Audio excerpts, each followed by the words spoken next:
आज शाम के इस लाइव प्रोग्राम में आप सभी का स्वागत है। आज शाम का ये लाइव प्रोग्राम देख रहे हैं बियॉन्ड शुगर चैनल के ऊपर और मैं हूं आपका होस्ट संजीव मेहरा। जैसा कि आप सब लोग जानते हैं, बियॉन्ड शुगर क्रिएट किया गया है आप सभी के लिए, अ, ताकि आप सबके पास एक सटीक जानकारी पहुंच सके डायबिटीज और उसके कॉम्प्लिकेशंस के बारे में। इसके लिए हमने एक फॉर्मल कोलैबोरेशन की है research society of study in diabetes in India, जो कि एक एपेक्स बॉडी है कंट्री में डायबिटोलॉजिस्ट की, ताकि आपके पास साइंटिफिकली करेक्ट और रिलायबल इंफॉर्मेशन पहुंच सके। ना सिर्फ हम डेली बेसिस पर आपके लिए जानकारी पोस्ट करते हैं इस चैनल के ऊपर, बट आपसे डायरेक्टली बात करने के लिए हम इनवाइट करते हैं देश के जाने माने डॉक्टर्स को, जो आपसे बात कर सके, आपसे सीधे बात कर सके एक दोस्त की तरह, और आपके उन सवालों के जवाब दे सके जो आपके मन में रहते हैं और जो आप पोस्ट करते रहते हैं इस प्लेटफॉर्म के ऊपर। आज इसी श्रृंखला में I am very happy sir, स्वागत है आपका, डॉक्टर सुनील गुप्ता फ्रॉम नागपुर। आज हम एक बहुत इम्पोर्टेंट टॉपिक कवर करेंगे, और उस टॉपिक पर जाने से पहले I want to introduce to all of you formally about doctor Sunil Gupta. He is a very very senior diabetologist and comes from the city of Nagpur, and he's giving his services to the patients for almost last 3 decades. Dr. Gupta has fellowships of all important international and national bodies, including the American College of Endocrinology and Royal College of Physicians. Patient education एक passion है doctor Gupta का, और आज इसी सिलसिले में वो आपसे कनेक्ट भी कर रहे हैं, और काफी रिसर्च वर्क के अंदर भी इन्वॉल्व रहते हैं, and he has many publications and awards as well to his credit, including last year I think he got the award for most versatile diabetologist. आज हम बात करेंगे एक इम्पॉर्टेंट टॉपिक के ऊपर, और इस मंथ के एंड में रमजान का पाक महीना शुरू हो रहा है 22 मार्च से, 22 या 23 मार्च से, और उसी समय पर लगभग नवरात्र की भी शुरुआत हो रही है देश के अंदर। और आई थिंक जो पेशेंट डायबिटीज से सफर कर रहे हैं, जो डायबिटीज की मेडिसिन ले रहे हैं, उन लोगों के लिए कुछ जानकारियां इस समय के लिए काफी जरूरी है, और आई थिंक उसके लिए एक जेन्युइन एक्सपर्ट एडवाइस की जरूरत है। सर, इससे पहले कि मैं सवाल लेने शुरू करूं, I hand it the session to you for your opening remarks इस टॉपिक के ऊपर, and then we will initiate with the questions from the audience. Yeah, thank you very much, Sanjeev, and congratulations for the wonderful public awareness initiative what you have started with on this platform Beyond Sugar. I feel that ये आज की actually यदि मैं देखूं कि जो मधुमेह जागरूकता जो है या शिक्षा जो है वह हमारे मधुमेह के मैनेजमेंट का एक बहुत बड़ा रोल अदा करता है। यदि हम उसको एक बहुत सिंपल लैंग्वेज में यदि बताना चाहें हमारे मधुमेहियों को, तो यदि मैं मधुमेह मैनेजमेंट को एक टेबल की तरह यदि कल्पना करूं संजीव जी, तो टेबल में एक पिलर होता है हमारा डाइट, एक होता है एक्सरसाइज, एक होता है गोलियां, और एक होता है गोलियां इंसुलिन, और एक होता है मॉनिटरिंग यानी दवाइयां। तो डाइट, एक्सरसाइज, दवाइयां और मॉनिटरिंग यानी शुगर का checkup. But do you feel Sanjeev कि द टेबल इज कंप्लीट? आपके हिसाब से टेबल ऑलमोस्ट कंप्लीट। नहीं, देयर मेरे इज ख्याल से समथिंग सर बेसिक। इसमें कुछ चीजें और होनी चाहिए इसके अंदर। नहीं, वो एजुकेशन तो इज बाद में वेरी होनी चाहिए, पहले इंपॉर्टेंट। बेसिक की बात करें तो Sanjeev still the table is not complete without a table top, and the table top is what beyond sugar is doing is education. So without education, a table of diabetes management is incomplete, and that is the main motto of Beyond Sugar, of reaching to people to the maximum, जहां तक हम लोगों तक पहुंच सके और बता सके। तो वो जो ये जो अननेसेसरी जो सफरिंग्स होती हैं, जो अननेसेसरी जो कॉम्प्लिकेशंस आ जाते हैं, सिंपल जो मेजर्स जिससे हम अपने आप को समझ सकते हैं, चाहे वो किसी भी प्रकार का उपवास हो। आज हम उपवास की बात करने वाले हैं, फास्टिंग की बात करने वाले हैं कि भाई नवरात्रा के फास्ट शुरू हुए तो हमने क्या करना, और रमजान के फास्ट में जब हम सुबह एक प्रैक्टिकली 4 बजे 5 बजे से शाम के 7 बजे तक 6 बजे तक हम पानी भी नहीं पी रहे हैं, तो ऐसे फास्ट में हमने अपने डायबिटीज का मैनेजमेंट कैसे करना, कौन लोग इसमें मास फास्टिंग करना चाहिए तो कौन से प्रिकॉशन लेना चाहिए, दवाइयों के कौन से डोजेस हमने लेना, कौन से नहीं लेना, और कौन सी ऐसी सिचुएशन है जब हमको एकदम से शुगर चेकअप करना चाहिए और अपने आप को सुरक्षित भी रखना चाहिए। तो आप उपवास भी करना है और सुरक्षित रहकर भी उपवास करना है। ये दो इंपॉर्टेंट चीजें हैं। एक तो हमको सिर्फ फास्ट करना ऐसा नहीं है, हमको फास्ट भी करना है, पर फास्ट करते समय हमको डायबिटीज के कोई ऐसे कॉम्प्लिकेशन ना हो जाए, चाहे वो लो शुगर हो, चाहे हाई शुगर हो, चाहे जिन लोगों को बैकग्राउंड में कोई कॉम्प्लिकेशन हो, किडनी हो, हार्ट हो, डायबिटिक फुट, कोई रिसेंट इन्फेक्शन हुआ, कुछ हुआ, तो उनको कैसे मैनेज करना। जो इंसुलिन पर है, एक टाइम इंसुलिन ले रहे हैं, उन्होंने कैसे मैनेज करना। जिनको 3-4 बार इंसुलिन ले रहे हैं, उन्होंने फास्ट करना या नहीं करना। ये बहुत सारे ऐसे प्रश्नवाचक चिन्ह हम सभी लोगों के सामने रहते हैं। और ऐसी कौन कौन सी सावधानियां हैं जो हम बरत कर अपने जो एक उपवास है, ऐसी चीज है संजीव कि वो एक विश्वास है, फेथ है, और उसको हम किसी, हर व्यक्ति का हम चाहते हैं कि वो उसकी भावना या उसका जो एक श्रद्धा है उससे वो वंचित ना रह जाए। ये हम सभी डॉक्टर की, आपकी भी एक प्रकार से प्रयास रहता है, और उस प्रयास को हमने किस हद तक अलाउ करना और किस हद तक हमने कहना, ये हम लोग आज बात करेंगे। मेरे ख्याल से आज बहुत अच्छा दिन है कि हमने दो बड़े बड़े त्योहारों के बारे में आज बात करेंगे और दो बड़े बड़े उपवासों की बात करेंगे। एक में 9 दिन का होता है, एक में 30 दिन का होता है, और दोनों उपवास में प्रिकॉशन करीब करीब सेम जैसे रहेंगे। इसीलिए संजीव हम चाहेंगे कि हम आज उपवास पर बात करें, और उसमें स्पेसिफिक रमजान के उपवास में क्या करना और नवरात्रा के उपवास में जब आप एकदम खाली पेट रहते हैं सिर्फ पानी पर, तो क्या करना, ये बातें पर हम करना चाहेंगे। जी सर, आज इसी बारे में हम बात करेंगे। और आपने सर दो बड़ी अच्छी चीजें बताई।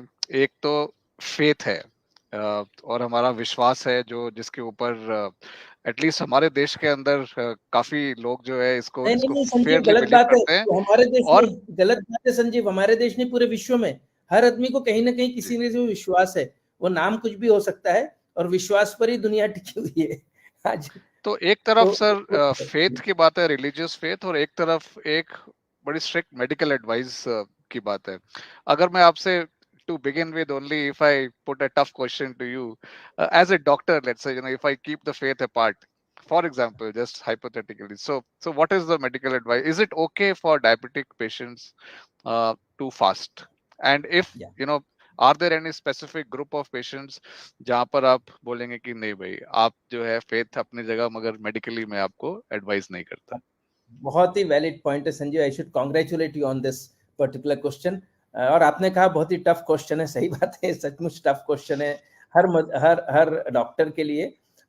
तो सबसे पहले ध्यान रखिए, यदि आपको है और आपको कुछ 1-2 गोलियां चालू है, इवन 2-4 गोलियां चालू हैं, आपको किसी प्रकार के कोई मेजर कॉम्प्लिकेशन ना हो, चाहे आपको बीच में कभी हार्ट अटैक ना आया हो, आपको पैरालिसिस का अटैक ना आया हो, आपको कभी किडनी फेलियर ना हो, आप डायलिसिस पर ना हो, आपको कोई बड़ी मेजर कोई रेटिना की सर्जरी या कुछ हुआ हो, या रिसेंटली आप इतने पिछले 1-1.5 महीने 2 महीने में आप कभी हॉस्पिटलाइज हुए हो किसी कारण से, या कोई मेजर सर्जरी या मेजर कोई प्रोसीजर हुई है आपकी इतने में, आपको डायबिटिक फुट का कोई इन्फेक्शन है, इस तरह के कोई भी कॉम्प्लिकेशन है, कभी इतने में आपको हार्ट अटैक आया था, आप आईसीयू में एडमिट थे, ऐसे किसी भी प्रकार के एक्यूट इलनेस यदि पिछले 1.5 से 2 महीने में भी हुई है, तो ऐसे लोगों को, एसोसिएटेड कॉम्प्लिकेशन वालों को पहला अवॉइड करना चाहिए फास्टिंग, क्योंकि उनको दवाइयों की ज्यादा जरूरत है, और वो फास्टिंग उन्होंने यदि अवॉइड किया तो ज्यादा अच्छा रहता है, सेफ रहते हैं। दूसरी चीज, ऐसे लोग जिनको मल्टीपल डोजेस ऑफ इंसुलिन चालू है, कई बार दिन आप पर इंसुलिन चालू है, कुछ लोगों को 3 बार इंसुलिन चालू है, और ऐसा यदि हमको दिखा कि इंसुलिन बहुत ज्यादा फ्लक्चुएशंस हैं शुगर में, बीच बीच में आपको ब्रिटल डायबिटीज है, थोड़ा सा भी अपन ने लेट खाना खाया तो एकदम हाइपो हो जाता है, थोड़ा सा भी ज्यादा इंसुलिन लिया तो लो हो जाता है, थोड़ा सा भी कम इंसुलिन लिया तो आपका शुगर एकदम 300-400 हो जाता है, रिसेंटली आपको डायबिटिक कीटोएसिडोसिस नाम के कोई सीरियस कंडीशन हो गई हो, या रिसेंटली कोई सीवियर हाइपोग्लाइसीमिक एपिसोड हुआ हो, तो ऐसे लोगों को, कोमा में चले गए हो, तो ऐसे लोगों को उपवास में जहां तक ना करें तो ही ज्यादा अच्छा रहेगा। परंतु बाकी ये जो कैटेगरी के संजीव जी लोग होते हैं, ये हार्डली मेरे ख्याल से 5-10% होते हैं। बाकी 80 से 90% लोग जिनको सादा गोलियां चालू है, बहुत ज्यादा इंसुलिन नहीं है, इवन मैं तो बोलता हूँ एक बार वाला भी यदि इंसुलिन चालू है लॉन्ग एक्टिंग, तो भी आप फास्ट रख सकते हैं। पर एक चीज ध्यान रखिए कि उपवास करें ना करें, यह निर्णय आप खुद ना लेते हुए आपके ट्रीटिंग क्लिनिशियन से लें, उनसे परमिशन लें। आज हम बहुत बात करते हैं ना कि आपको ऑपरेशन, मोतियाबिंद का ऑपरेशन कराना है तो आपको डॉक्टर बोलते हैं आप जाइए डॉक्टर सुनील गुप्ता से आप जाके फिटनेस का सर्टिफिकेट लेके आइए। आज ही मेरे पास कुछ अभी एक कोई व्यक्ति आके गया 1 घंटे पहले, सर ने हमें ऑप्थेल्मोलॉजिस्ट ने भेजा है कि आप सर्टिफिकेट दे दीजिए फिटनेस का। तो जिस तरह से आप फिटनेस फॉर सर्जरी लेते हैं उसी लिए आपने फिटनेस फॉर उपवास भी लेना चाहिए। और यदि आपके डॉक्टर ने बोला हाँ, और मैं बता रहा हूँ कि 90% संजीव आराम से आप सिर्फ माइनर चेंजेस करके, अब क्या है कुछ लोगों को ऐसी गोलियां चालू होती है जिसमें लो शुगर की रिस्क ज्यादा रहती है, और कुछ लोगों को ऐसी गोलियां चालू होती है जिसमें लो शुगर की रिस्क कम होती है। तो हम लोग क्या करते हैं, ऐसे जब उपवास आते हैं, खासकर रमजान वाले उपवास, तो जब वो सिर्फ इफ्तारी पे खाना खाते हैं और सहरी में बहुत कम कुछ तो भी लेते हैं, और फिर दिन भर करीब 12-14 घंटे उनको पानी भी नहीं पीना है, तो ऐसी कंडीशन में उनको हम शॉर्ट एक्टिंग दवाइयां देते हैं जिनका असर रात में खाना खाने को कवर करने को हो जाए, और दिन भर में जो बेजल इंसुलिन रिक्वायरमेंट की जरूरत है, जहां पर थोड़ा बहुत जो भी हमारे शरीर के चलने के लिए जो थोड़ा बहुत ग्लूकोज बनता है, उस ग्लूकोज को कवर करने के लिए ऐसी दवाइयां देते हैं जो कि लो शुगर की रिस्क ना बढ़ाए। ये ध्यान रखिए कि डायबिटीज की हर दवाई से लो शुगर हो सकती है, परंतु उसमें भी 2 कैटेगरी होती है, रेदर 3 कैटेगरी होती है। एक में बहुत ज्यादा सीवियर हाइपो के चांसेस होते हैं, वो आजकल हम बहुत कम लिखते हैं, और एक में हाइपो के चांसेस होते हैं पर कम होते हैं, और दूसरी ऐसी होती है जिसमें मिनिमम चांसेस होते हैं। और कुछ कुछ तो ऐसी भी दवाइयां हैं जिनको डायबिटीज नहीं है उन लोगों को भी देते हैं, वो दवाइयां एब्सोल्यूट सेफ मानी जाती है। तो इसमें जो मेटफॉर्मिन दवाई होती है, या ऐसी दवाइयां जो शॉर्ट एक्टिंग कुछ सल्फोनेरिया होती हैं, या ऐसी दवाइयां जैसे ग्लिप्टिन्स होती हैं, सीटाग्लिप्टिन है, विल्डाग्लिप्टिन है, लीनाग्लिप्टिन है, इस तरह की ग्लिप्टिन होती हैं। ये जो दवाइयां हैं इनके ऊपर स्टडी भी हो चुकी हैं, और आजकल इवन स्मॉल डोज ऑफ इस पर भी बात करते हैं। आजकल SGLT2 इनहिबिटर्स पे भी थोड़ा बहुत डाटा आ चुका है। तो ऐसी दवाइयां जिससे आपके शरीर में लो शुगर की रिस्क कम हो, वह आपके डॉक्टर आपको लिख के देते हैं। वो देते हैं कि आपको इस इफ्तारी के समय आप जब खाना अच्छा खाते हैं तब आप दवाइयां ये वाली ले लीजिए, और जिससे आपका पोस्ट मील भी आपका कवर हो जाए, और सुबह के समय में आप ऐसी दवाई लीजिए जिससे डे टाइम में आपको लो शुगर अटैक ना हो। और कुछ कुछ लोगों को सिर्फ एक टाइम इफ्तारी पे भी शाम को दवाई दे दिया तो भी 24 घंटे असर कर सकती है। तो ये हमारे को एक्शंस लेने पड़ते हैं। जो लोग इंसुलिन पर हैं उनको हम ऐसे इंसुलिन पर डालते हैं जिसमें लो शुगर की रिस्क कम हो। तो जो हायर क्वालिटी के इंसुलिन होते हैं, एनालॉग्स होते हैं, उनसे रिस्क थोड़ी सी कम होती है। बेजल इंसुलिन देने से रिस्क नहीं के बराबर, बहुत ज्यादा कम हो जाती है। तो बेजल इंसुलिन आपको स्मॉल डोज यदि चालू है तो उसका बेजल इंसुलिन पे शिफ्ट कर देते हैं। तो ये कुछ इंपॉर्टेंट चीजें हैं जो हमको ध्यान रखनी पड़ती है। पर इसके साथ हम लोग ये ना भूलें संजीव जी कि डाइट बहुत बड़ा इंपॉर्टेंट रोल अदा करती है। यदि आप सर हम डाइट के पास आएंगे, सॉरी आपको यहाँ रोक रहा हूँ सर, हम डेफिनेटली डाइट के ऊपर आएंगे और आपसे दवाइयों के बारे में भी जानेंगे। But I think to a simple question, doctor Gupta की एडवाइस है फास्टिंग अगर डायबिटिक पेशेंट्स को करनी है, तो उनका आंसर है हाँ। करीब 85 से 90% लोग आराम से फास्टिंग कर सकते हैं। 10-15% लोग शायद होंगे ऐसी सिचुएशंस में जिनको फास्टिंग अवॉइड करने के लिए बोलेंगे उनके डॉक्टर। मगर ये बहुत जरूरी बात बताई डॉक्टर गुप्ता ने कि अगर आप डायबिटिक हैं और आप दवाइयां ले रहे हैं, तो अगले 1 हफ्ते के अंदर जरूर अपने डॉक्टर से एडवाइस लें और वो आपको एक सही एडवाइस देंगे। अगर आपकी कुछ मेडिसिन एडजस्ट करनी है तो वो कर देंगे आपके लिए। बट टफ क्वेश्चन जरूर सर, बिल्कुल नहीं था आपके लिए फॉर एन और एक्सपर्ट। आई थिंक आपने उसको 15 दिन 1 महीने पहले से हमने अपने डॉक्टर का सलाह लेना चाहिए। पर फिर भी अभी भी हमारे पास 10 दिन का समय है, आप अभी भी अपने डॉक्टर से जाकर मिल लीजिए और उनसे दवाइयों के डोजेस इस तरह से एडजस्ट कराइए कि मैं रमजान शुरू होने के पहले तक क्या लूं और रमजान शुरू होने के बीच में जब शुरू होगा तहां से कब क्या लूं। और same is applicable even for Navratra fast. यदि आप नवरात्रा में भी इस तरह का फास्ट कर रहे हैं सिर्फ पानी पीने वाला, तो आपको भी अपनी दवाइयां उस हिसाब से एडजस्ट करनी पड़ेगी। सिर्फ उसमें यह रहेगा कि उसमें आपको मॉर्निंग और इवनिंग की दवाई रहेगी, रेदर देन मेजर जो हम लोग अभी इफ्तारी पे देते हैं वैसा चीज नहीं होगा नवरात्रा में।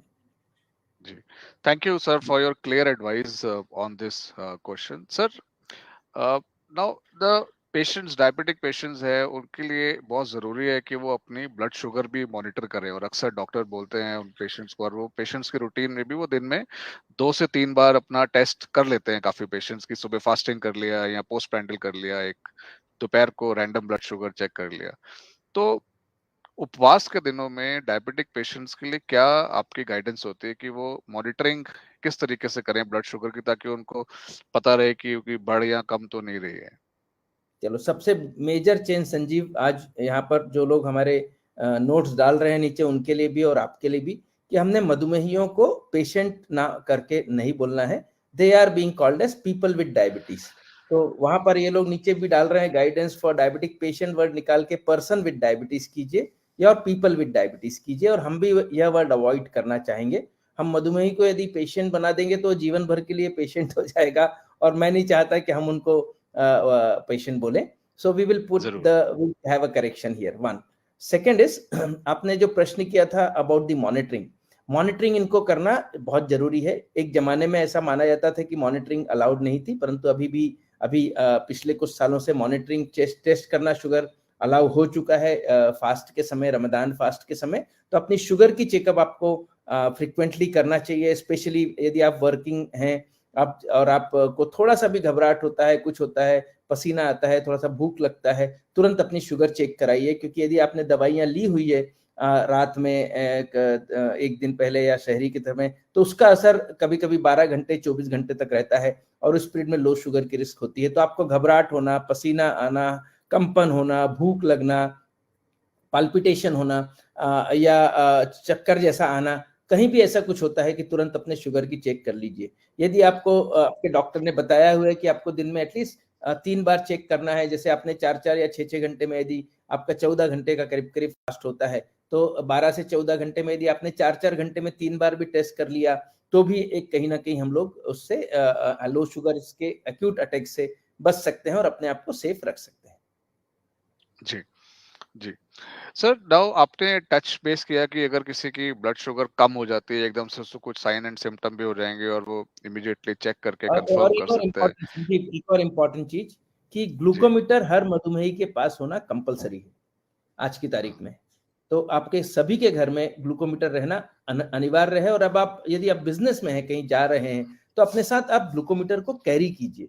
You should carry glucometer with you in your bag. जैसे आप अपनी फाइल लेके जाते हैं, अपना डब्बा लेके जाते हैं, या अपना बैग लेके जाते हैं, तो उस बैग में आप ग्लूकोमीटर, शुगर की टैबलेट्स, या एक छोटा सा ग्लूकोज का पैकेट अपने साथ में लेके जाएं, जिससे आपको लोगों को खुद ही माइल्ड हाइपो भी हुआ तो आप उसका करेक्शन खुद कर सकें। जी, आप सॉरी कुछ बोल रहे थे Sanjeev ji. Very good advice sir, thank you very much. Patients को या पीपल विद डायबिटीज को I will correct myself immediately as per your advice. ओ उनको नाइस। एक ग्लूकोमीटर कैरी करना चाहिए कि कहीं पर भी ब्लड शुगर अगर ऐसा लग रहा है कि कुछ सिम्टम्स हैं कि कम हो रही है। क्या करना चाहिए सर उन लोगों को जो जिनको हाइपोग्लाइसेमिया के या ब्लड शुगर कम होने के एकदम से सिम्टम आए ऐसी सिचुएशन में? अब ड्यूरिंग द डे वो कुछ खा भी नहीं सकते हैं, या मतलब जनरली मतलब पेशेंट्स अवॉइड करते हैं जो रमजान के फास्ट पर हैं। तो what is your advice what they should do? नहीं सर, यदि यदि हाइपोग्लाइसीमिया होता है तो सर्टनली उनको करेक्शंस करना जरूरी है। उसमें रूल ऑफ 15 फॉलो करते हैं। रूल ऑफ 15 का मतलब होता है, यदि आपने शुगर चेक किया और आपको कल्पना कीजिए कि आपका शुगर 62 आ गया, इसका मतलब है आपका 70 से कम है, तो आपको लो शुगर हो रहा है। ऐसी कंडीशन में आपने 3 टीस्पून फुल, टीस्पून यानी छोटी वाली जो चम्मच होती है, उसकी 3 चम्मच ग्लूकोज लेना है। उसको लेके 15 मिनट तक रुकना है, और 15 मिनट बाद फिर से टेस्ट करना है। और यदि जब तक कि वो ऊपर नहीं आता है, तब तक आप 15-15 मिनट में 15-15 ग्राम की ग्लूकोज लेते रहें और उसको करेक्शन कर लें। उस दिन का फास्ट शायद आपको ब्रेक करना पड़ सकता है, क्योंकि आपको हाइपोग्लाइसीमिया हुआ है। और आप हाइपोग्लाइसीमिया यदि लंबे समय तक रखेंगे, तो यदि आप उसको ट्रीट नहीं करेंगे, तो कभी कभी ये चीजें गंभीर अवस्था भी पैदा कर सकती हैं, और कभी भी हमको कोमा में भी जाना पड़ कभी कभी कोमा में भी जाते हैं, और ऐसी कंडीशन में कभी कभी दूसरे कॉम्प्लिकेशन होने की भी संभावना रहती है। जिन लोगों को संजीव जी किडनी का प्रॉब्लम है, या जिन लोगों को ऐसे लोगों को ज्यादा लो शुगर की रिस्क रहती है, तो इसीलिए हम किडनी वालों को बोलते हैं, डायबिटिक किडनी डिसीज है, नेफ्रोपैथी होती है, तो उनको बोलते हैं आप मत ही रखिए फास्ट, तो ज्यादा अच्छा होता है। ऑलराइट। सो आई थिंक ये एकदम से क्लियर गाइडेंस और इंस्ट्रक्शन है डॉक्टर गुप्ता की, कि अगर आपको ब्लड शुगर कम होने के साइन दिख रहे हैं और आपने ग्लूकोमीटर में चेक भी कर लिया, तो ये घातक हो सकते हैं आपके लिए। तो उसमें आप ये मत सोचे कि आपका फास्ट ब्रेक हो जाएगा आज। इमीडिएटली आपको जो है शुगर लेनी चाहिए, क्योंकि जान बचाना पहले जरूरी है, और उसके बाद जो है एक दिन के लिए माफी भी मांगी जा सकती है खुदा से या भगवान से कि आज हमसे फास्ट जी टूट गया, बट आप इसको इग्नोर ना करें अगर आपका ब्लड शुगर कम हो गया है तो। जी sir, just moving forward, what what about वो जो स्पेशल ग्रुप ऑफ पेशेंट्स होते हैं, आपने हालांकि मेंशन किया उनके बारे में, जैसे टाइप 1 डायबिटिक पेशेंट्स हैं, बच्चे जो हैं उनके बारे में, मतलब, या फिर जैसे जो महिलाएं हैं जो जिनको डायबिटीज हो गई है प्रेगनेंसी के दौरान, जेस्टेशनल डायबिटीज, हमने पिछली बार उनके बारे में बात की थी, या एल्डरली ग्रुप ऑफ पेशेंट्स हैं और उनका फेथ और ज्यादा स्ट्रांग होता है उनका। सो ऐसे में, मतलब, व्हाट इज योर एडवाइस ऐसे एक्चुअली संजीव, ये लोगों के बहुत लिए? इम्पोर्टेंट, बहुत ही इम्पोर्टेंट आपने इस टॉपिक को आज फिर से एक अच्छा टर्न दिया है कि टाइप 1 बच्चे जो होते हैं उनको 4 बार इंसुलिन लेना पड़ता है, और most of the time doctors avoid करते हैं कि टाइप 1 बच्चों को उन्होंने फास्ट रखें, करके नहीं रखें तो ज़्यादा अच्छा है। परंतु आजकल कुछ कुछ ऐसी भी चीज़ें आ गई, जैसे कुछ बच्चे इंसुलिन पंप पर हैं, तो इंसुलिन पंप वाले बच्चे अपना काफ़ी अच्छे से मैनेज करके इस तरह के फास्ट भी कर लेते हैं, और without any much of the issues. तो एक कुछ कुछ नई नई टेक्नोलॉजी का यूज से आप कर सकते हैं। आजकल सीजीएम भी काफी, संजीव जी, यूज हो रहा है।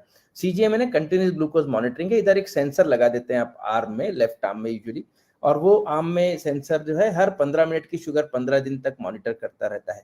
और यदि हम रमजान फास्ट की बात करें तो 2 इस तरह के यदि सीजीएम उन्होंने लगा लिया, तो उसमें आप अपने शुगर को बार बार अपने उसका जो रीडर होता है, आपके रीडर पर या फिर आपके आपके मोबाइल पर उसका ग्रीडिंग आ जाता है, और आपको मालूम पड़ जाता है कि आपका शुगर कहीं कम ज्यादा तो नहीं हो रहा है, और वो कंटिन्यूस मॉनिटरिंग होते रहता है उसमें। तो इस तरह की गैजेट्स आ गए हैं। यदि आपने रमजान के समय में 2 बार लगा लिया, या नवरात्रा के समय में 1 बार लगा लिया, तो इस तरह के एक्सीडेंट जो होते हैं लो शुगर के या इवन हाई शुगर के, हाई शुगर भी हो सकता है यदि आपने दवाइयां नहीं ली, और दवाइयां यदि आपके डॉक्टर ने कम कर दी और एकदम से शुगर बहुत ज्यादा बढ़ गई, तो कई बार बच्चे कीटोसिस में भी जा सकते हैं, और यदि कम हो गई तो हाइपोग्लाइसेमिया में भी जा सकते हैं। तो इन ऐसे ऐसे समय में हमें इस तरह का मॉनिटरिंग सिस्टम, यदि आप सेंसर लगा सकते हैं तो अच्छी बात है। अपने डॉक्टर से मांगे तो वो सेंसर आपको लगा देंगे, और लगाना सिखा भी देंगे, या फिर आप ग्लूकोमीटर से भी टेस्ट करके उसका ये कर सकते हैं। प्रेगनेंसी एक दूसरा एरिया है जहां पर कि आपको वैसे भी उन्हें माफी दी गई है इसमें उपवास करने के लिए।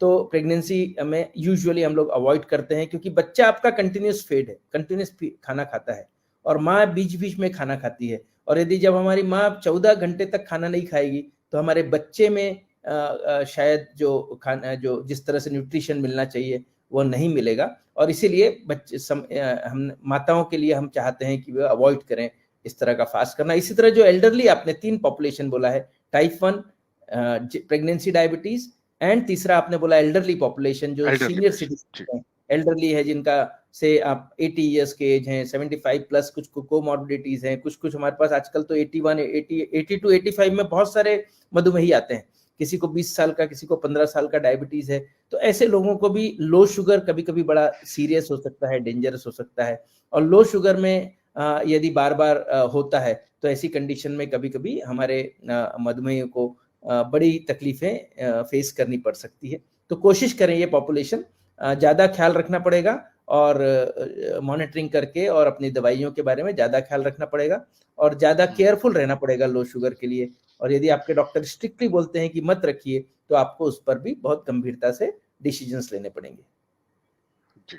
सो सर, जो आपने स्ट्रिक्टली बोला, एक बार फिर से एक सबकी जानकारी के लिए, कि जिनको आप मना करते हैं, ये क्या, ये वो पेशेंट है जो कोमॉर्बिड सिचुएशन, जैसे आपने बताया कि उनको डायबिटीज के साथ में एक, जैसे किडनी की भी प्रॉब्लम है, और उनको सीवियर, जैसे हार्ट अटैक भी अगर आ चुका है पहले, तो मतलब इस तरह के पेशेंट्स के लिए क्या बिल्कुल स्ट्रिक्टली किडनी, आप मना करते हैं, या? जैसे हम बताएं, किडनी वाले मधुमेही है, हमारी किडनी फेलर है, हार्ट का जी। मेजर सर्जरी हुई है, या सर्जरी हुई है, या एंजियोप्लास्टी मेजर हुई है, ट्रिपल वेसल डिसीज है, कॉम्प्रोमाइज हार्ट फेलियर है, पंपिंग कैपेसिटी कम हो गई है, पैरालिसिस का कोई रिसेंट कोई अटैक आया है, उसके अलावा कोई यदि हमारे पैर में कोई इन्फेक्शन है, या कोई बड़ा इन्फेक्शन भी आया था, या रिसेंटली आपको कीटोएसिडोसिस हुआ है, या रिसेंटली आपको एक बहुत सीरियस कंडीशन होती है, hyper HHS, hyper osmolar hyperglycaemic state, तो वो भी काफी सीरियस एल्डरली लोगों में होती है। इस तरह की कोई, या किसी कारण से आप भर्ती हुए थे, 600-700 शुगर हो गया था और आपको एडमिट करके इंसुलिन चालू किया है, ऐसी कोई कंडीशन है, कोई दूसरे कारणों से यदि आपको भर्ती किया है, या कोई मेजर ऑपरेशन आपका हुआ है, या रिसेंट आपको कीटोएसिडोसिस हुआ है, रिसेंट आपको बहुत सीवियर हाइपोग्लाइसीमिया हुआ है, तो ऐसे लोगों को जिनको और कोई दूसरे कारणों से जिनको मल्टीपल मेडिसिन चालू है, या किसी को सीवियर अल्जाइमर्स डिसीज है, इस टाइप की कोई चीजें हैं जहां पर हमें ज्यादा लो शुगर की रिस्क रहती है, ऐसे लोगों को अवॉइड करना चाहिए। और प्रेगनेंसी टाइप 1 हमने बता दिया, और एल्डरली पॉपुलेशन को ज्यादा केयरफुल रहना पड़ेगा। जी। सर, अब जैसे रमजान के अंदर आप देखें अगर, तो जो अक्सर मतलब जो लोग फास्ट रखते हैं वो सुबह के टाइम सहरी के समय काफी एक हैवी मील एक लेते हैं, और शाम को भी ऐसे इफ्तार के समय काफी हैवी मील, ये सोच के कि अगले 12-14 घंटे बॉडी के लिए आपने मतलब इनफ एनर्जी दे दी, और आप उसके अंदर कई जो मतलब ज्यादातर जो है अक्सर लोग हाई फैट या एक हाई कार्बोहाइड्रेट उस तरह की एक मील लेते हैं। व्हाट इज आपकी रिकमेंडेशन क्या है, अगर एक सुबह और हैवी मील शाम को ली जा रही है तो किस तरह की चीजें खानी चाहिए और किस तरह की चीजें अवॉइड की जा सकती हैं? एक बड़ा सुंदर कॉन्सेप्ट हमारी जो डाइटिशियन एजुकेटर्स हैं, यहाँ मेरे साथ डॉक्टर कविता है, या दूसरे भी बहुत अच्छी अच्छी डाइटिशियन पूरे कंट्री में हैं, और जो प्रैक्टिस में खासकर जो हैं एडवाइस में और एजुकेशन में, वो हमेशा एक नया कॉन्सेप्ट देती हैं संजीव, उसको बोलते हैं माइंडफुल ईटिंग। माइंडफुल ईटिंग का अर्थ ये होता है कि आप जो खा रहे हैं उसको समझें और तब खाएं। और यह जो कॉन्सेप्ट यदि हमने इफ्तारी के समय खासकर होता है, जब कई बार बहुत high calorie high fat food होता है, अब आपको यदि डेट्स के साथ में यदि उपवास तोड़ना है, तो आप एक डेट से भी अपना खजूर से भी अपना उपवास तोड़ सकते हैं, और आप खजूर खूब सारे एक साथ भी खा के अपना उपवास तोड़ सकते हैं। तो उसी तरह कई बार शरबत दिया जाता है रोज का, वह भी कभी कभी हमारे शुगर को एकदम से बढ़ाता है। तो ऐसी कंडीशन में हमने माइंडफुल ईटिंग का कॉन्सेप्ट रखना चाहिए। हमने फ्लूइड का भी इम्पॉर्टेंट रहता है कि पानी भी उन्होंने इनफ लेना चाहिए, जब वो पी सकते हैं खा सकते हैं, जिससे पानी की दिन भर में कमी ना हो। खासकर इस समर डेज में डिहाइड्रेशन की रिस्क बढ़ जाती है। और मैं थोड़ा सा कॉशियस रहता हूँ कभी कभी कुछ ऐसी दवाइयों से, खासकर जिन लोगों को डायरेटिक्स वगैरह चालू रहती है, हार्ट के पेशेंट को, उन लोगों को भी इस तरह का कॉशन ज्यादा लेना पड़ता है।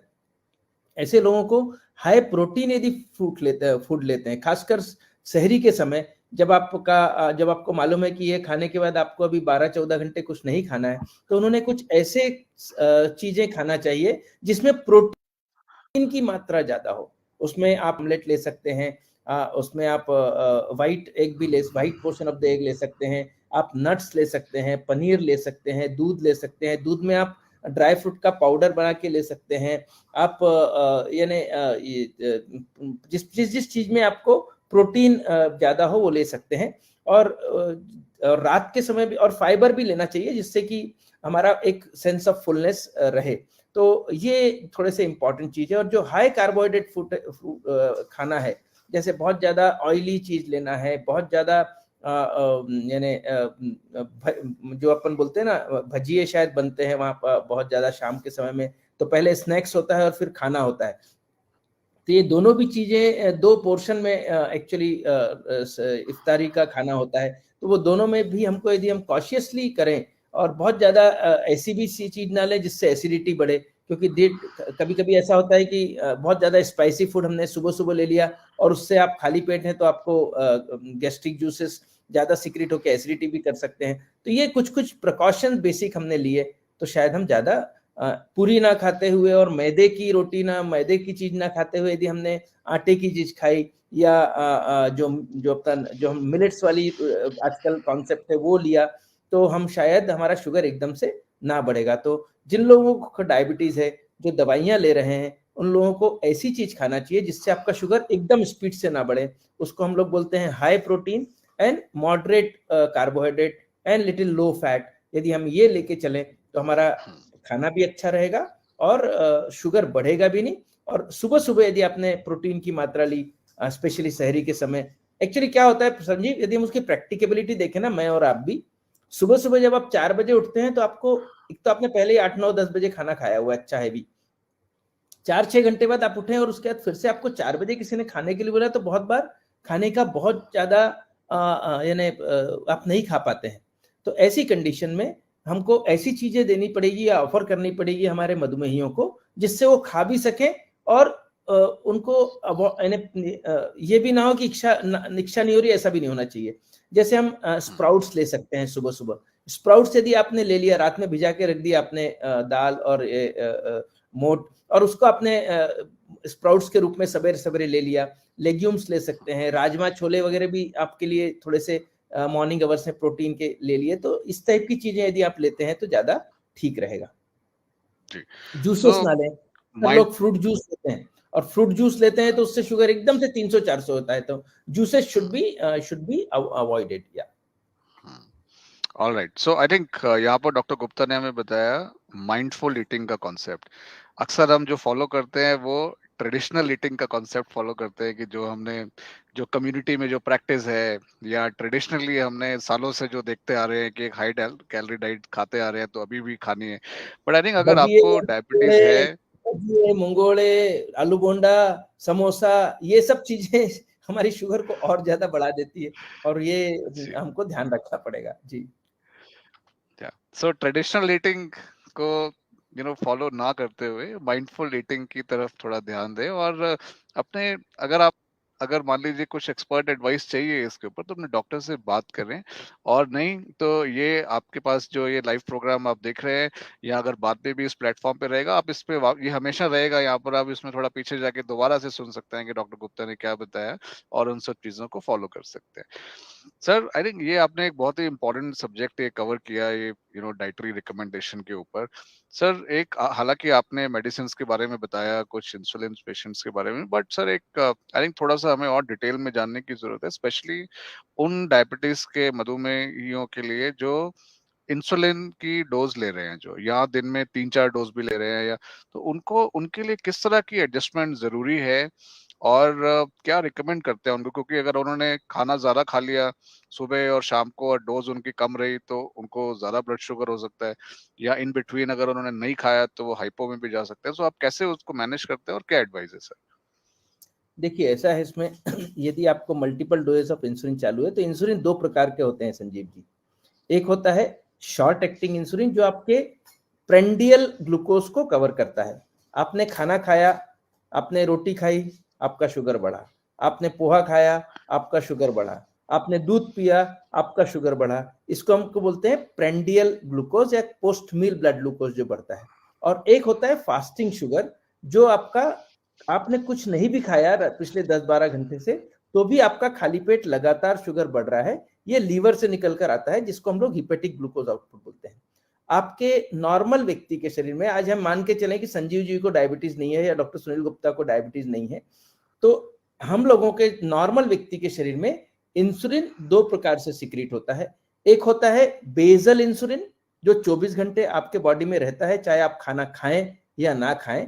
और यह बेसल इंसुलिन है, इससे ये आपके शरीर में कंटिन्यूस सिक्रीट होते रहता है। और यह इंसुलिन पीकलेस रहता है। जो एनालॉग्स होते हैं, जो अच्छे क्वालिटी के इंसुलिन होते हैं, ये पीकलेस होते हैं, यानी इससे स्पाइक्स नहीं आते हैं ऐसे हाई इंसुलिन लेवल के।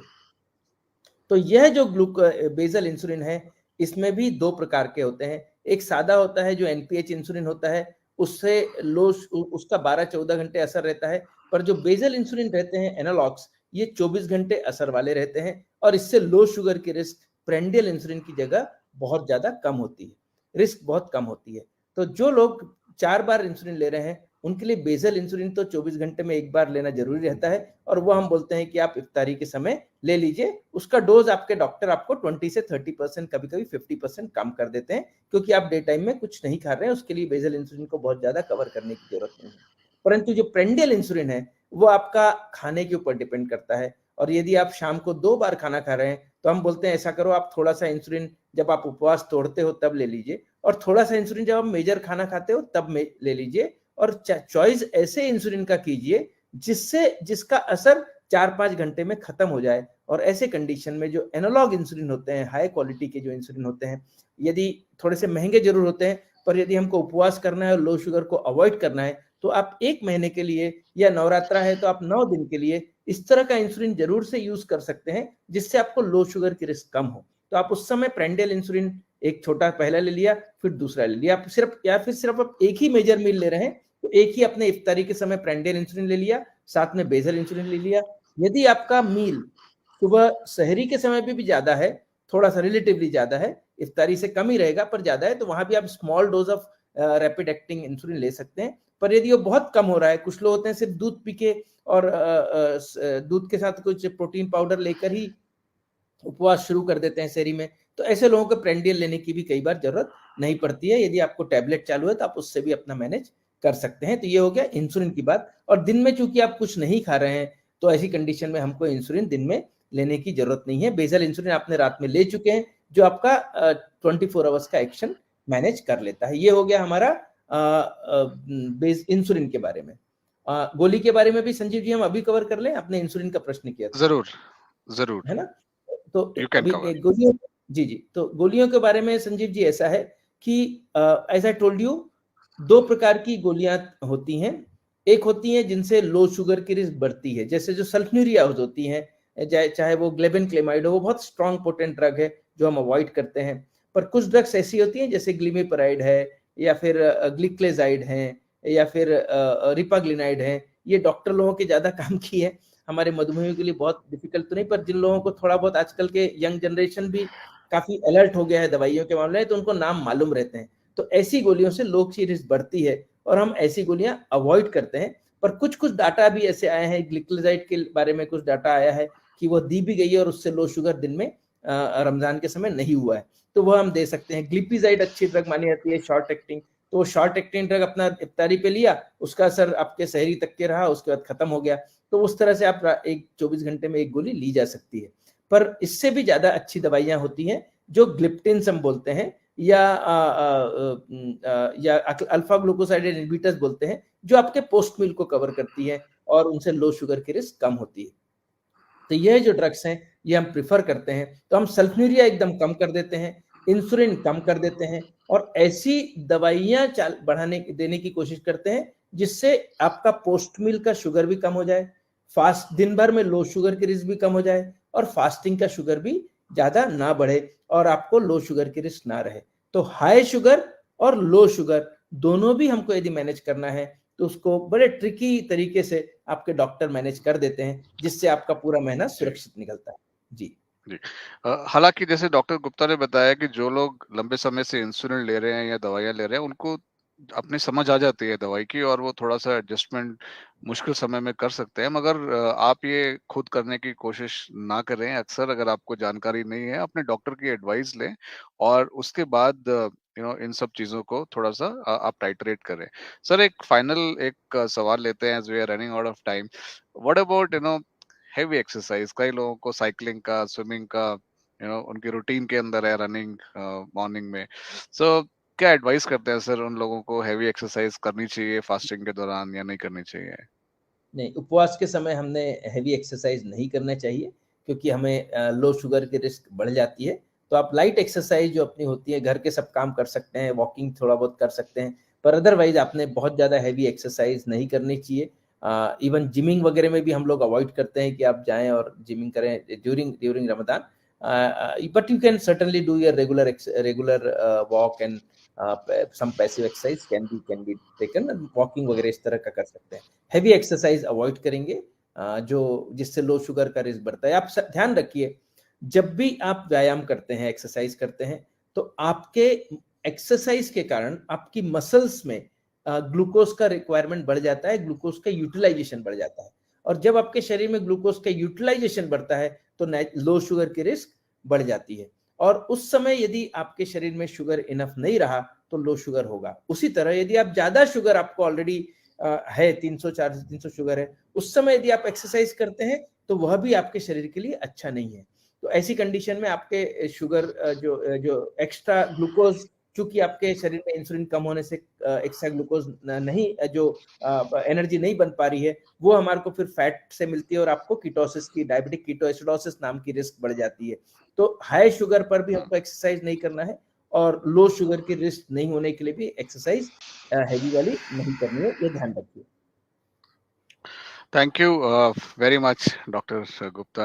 आज ने आई थिंक आपने पूरा का पूरा सब्जेक्ट बहुत ही कॉम्प्रिहेंसिवली कवर किया, और हमारे दर्शकों के लिए जो लाइव सुन रहे थे या जो बाद में भी इसको सुनेंगे, आई थिंक कुछ इंपॉर्टेंट चीजें जो डॉक्टर गुप्ता ने बताई वो ये कि अगर आपको डायबिटीज है तो हाँ, आप फास्टिंग कर सकते हैं, और करीब 80 से 90% लोग कर सकते हैं।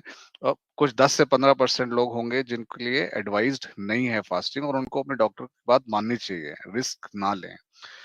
और अगर बाकी जो 80-85% लोग हैं जो कर सकते हैं, अपने डॉक्टर की एडवाइस लें, उनको बताएं कि आप फास्टिंग पर जा रहे हैं, ताकि वो आपकी जो दवाइयों की डोज है या दवाइयों के प्रकार है या इंसुलिन की डोज है उसको थोड़ा एडजस्ट कर देंगे वो उस समय के लिए, ताकि आपकी डायबिटीज भी कंट्रोल में रहे और आपको कोई हाइपोग्लाइसीमिया या हाइपरग्लाइसीमिया की आपको दिक्कत ना आए। सर, इससे पहले कि हम कंक्लूड करें इस प्रोग्राम को, I will once again hand it back to you. एक आप अगर आप समरी में कुछ अगर चीजें बताना चाहें, या अगर हमने कोई इंपॉर्टेंट चीज मिस कर दी इस डिस्कशन में, और अगर आप एंड में वो भी बताना चाहें मधुमेहों के लिए, तो दैट विल बी गुड। हाँ संजीव, जैसे हमने बात करें फास्टिंग की, वैसे ही feasting is also equally important. हमने बताया कि कई बार लोग सेलिब्रेट करते हैं उपवास को दिन भर, फिर जैसे यदि हम नवरात्रा की बात करें तो कई बार जो हमारे फास्ट वाले जो खाना होता है वह भी काफी हैवी कैलोरी का होता है। तो कोशिश करें, और इवन इफ्तारी के समय के भी हम खाने की बात करें तो वो भी काफी हैवी हाई कैलोरी डाइट होता है। तो हमने वो हाई कैलोरी डाइट को यदि हम अवॉइड करेंगे तो हमको, अब कल्पना कीजिए, आप दिन भर हम कुछ नहीं खा रहे हैं, या तो पानी पर रह रहे हैं नवरात्र के समय, या फिर हम कई लोग पानी भी नहीं लेते हैं, निर्जला करते हैं।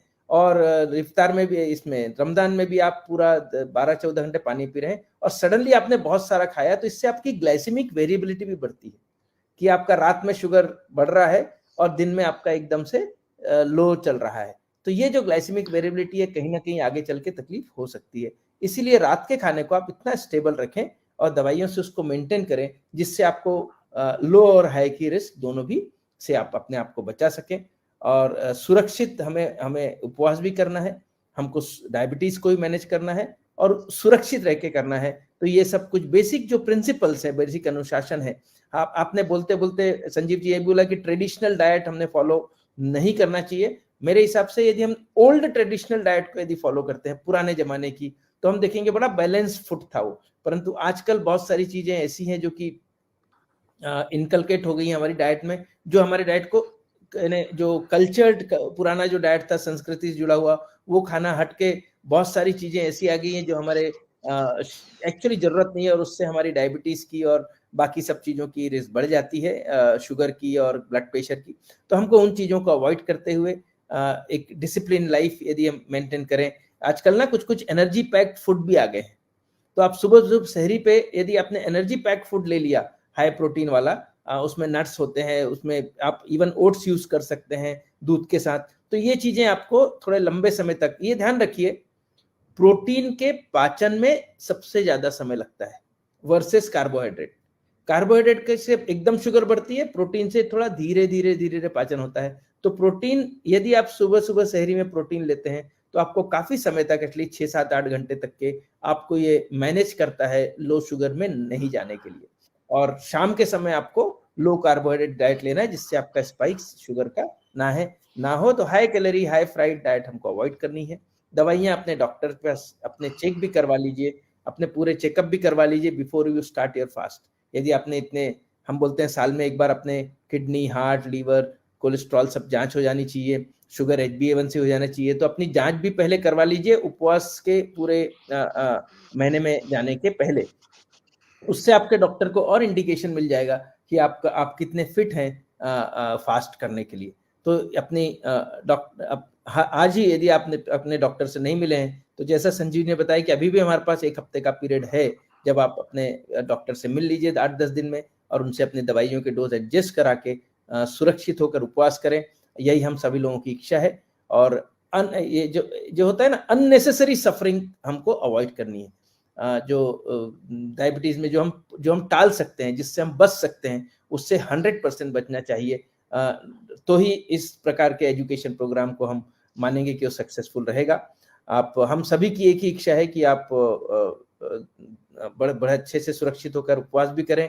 हम सभी लोगों के लिए दुआ भी माने, चाहे वो आप मंदिर में माने चाहे मस्जिद में माने, सभी लोगों को हमको सुरक्षित रहना है। तो आप सभी लोगों को फिर से एक बार रमजान के इस पवित्र महीने, आने वाले महीने की मुबारकबाद हो। और नवरात्रा के भी इस समय में, जब नवरात्रा पूरे देश में मनाया जाता है, पूरे विश्व में मनाया जाता है, तो आप सभी लोगों को भी नवरात्रा की भी खूब सारी शुभकामनाएं। जब भी आप प्रार्थना करें तो हम सभी लोगों के लिए, पूरे इंसानियत के लिए प्रार्थना करें, ना कि सेल्फिश होके अपने खुद के और अपने परिवार के लिए। अब हमारे पूरे देश में इन चीजों की जरूरत है आज की तारीख में, दुआओं की और प्रार्थनाओं की। With this I stop here and wish you happy Ramadan and happy Navaratri very much in advance on behalf of the Beyond Sugar team and Sanjeev, who has started this public awareness program. A very novel program, and I'm enjoying it for the second time. I really congratulate the whole team. Thank you very much, Sanjeev ji. Thank you doctor Sunil Gupta for आज आपने इतना समय निकाला और comprehensively आपने पूरा इस subject को कवर किया हमारे व्यूअर्स के लिए।